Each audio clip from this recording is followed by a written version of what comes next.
Hi. Well, it's a beautiful day once again.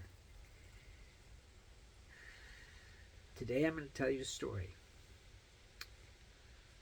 I actually dreamed this story, believe it or not, but it was very meaningful to me. I thought it might be meaningful to you.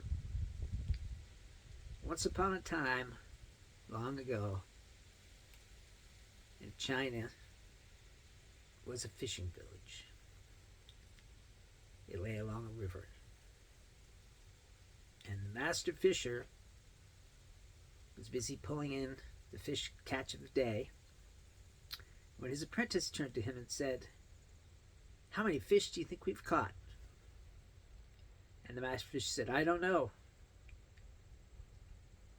And his son, a small boy, said, "I know. It was 1,000 fish." And the master fisher looked at his boy and said, "How do you know this?" And the boy said, "Because I counted." And the master fisher was very proud. And as the boy grew up, he was set to count other things. First sheep, then horses. And as he grew, eventually he married, and he was given better and better tasks to count. And eventually, he had a child. And as he moved up the imperial ranks,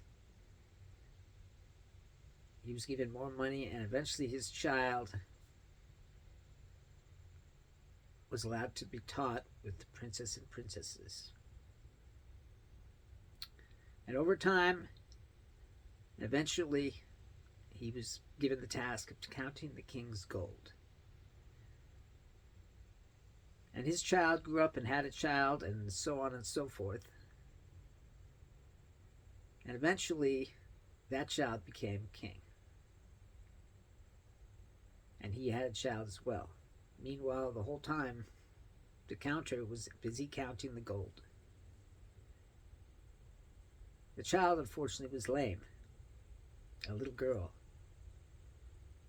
So the king put the child on a bearer and set her about the kingdom so she could see things, look at things.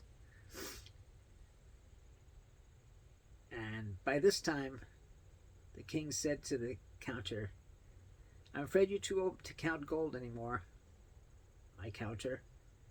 So I'm going to set you to counting wood." And of course, the old man was unhappy about that, but he accepted it. And so he was sent to the train of wood that came down the road towards the king's palace, where the wood was burnt for fuel. And many years passed. Well, not many, but a few. And one day, the princess, who by this time was probably 10, I don't know, was being borne about and came by the wood, where the wood was being carried toward the king's palace. And the old man was counting. And suddenly he saw a strangely formed branch. So he pulled it off the pile and he looked at it. And the princess said, "Old man, what is that?" And the old man looked up and said, "It's a strangely formed branch. Looks just like a cane." And the princess said, "Can I have it?" And the old man said, "Here, take it, miss. So it's yours." Eventually, she grew up while the old man counted wood. And she had a son. And then he had a son. And one day, it was found out that his son was good at counting. And so, the king, who had retired the old man by now, went and found him and asked him if he could teach his boy. The old man lived in a hut by the river, and so he decided to help the boy count. And he taught him everything he knew about counting. How to count sheep, how to count horses, how to count gold, how to count fish.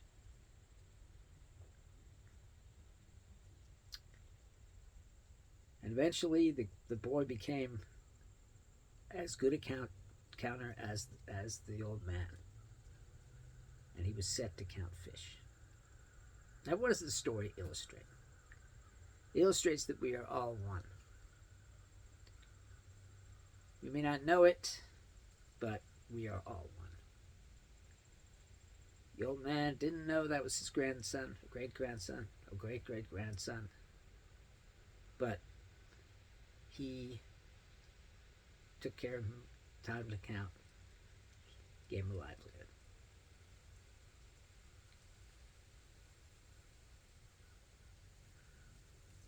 And in this way, it can be seen that we are all one, okay, regardless of the king and the relationship between the old man and the boy. It's all one. There's no separation. That's an illusion, a lie. We all go along thinking that we're little old me. And, we're not. Everything is connected. Everyone is connected to everyone else. The people of the world know this fact, 6 degrees of separation. But they don't know it quite the way I know it, the way you know it, because they're not awakened. Anyway, the main thing to take away from this dream and story is that we are all one. Which means I love you. And I love everyone else too. Because they are all me. And I am all them. Nothing can change that fact. I hope that as you progress in the spiritual path, that you will come to see that everyone and everything is one. The trees, the grass, plants and bushes, the worms, the animals. We're busy right now killing endangered species so fast. It just boggles the imagination. In addition to that, we're killing ourselves. Babies die of starvation every 3 minutes in this world. And it's just incredibly terrible. We have the resources to do something about it, but unfortunately, everyone in power to do something is unconscious. And they don't know that those children are them. Now, a wise man once said that if a baby dies, then its karmic work is over. It has accomplished something in its time on this earth. And I think that's a great notion, but you know what? I'm still sad as hell for those babies. Alright, well, it has been a pleasure as always. I love you all. Take it easy.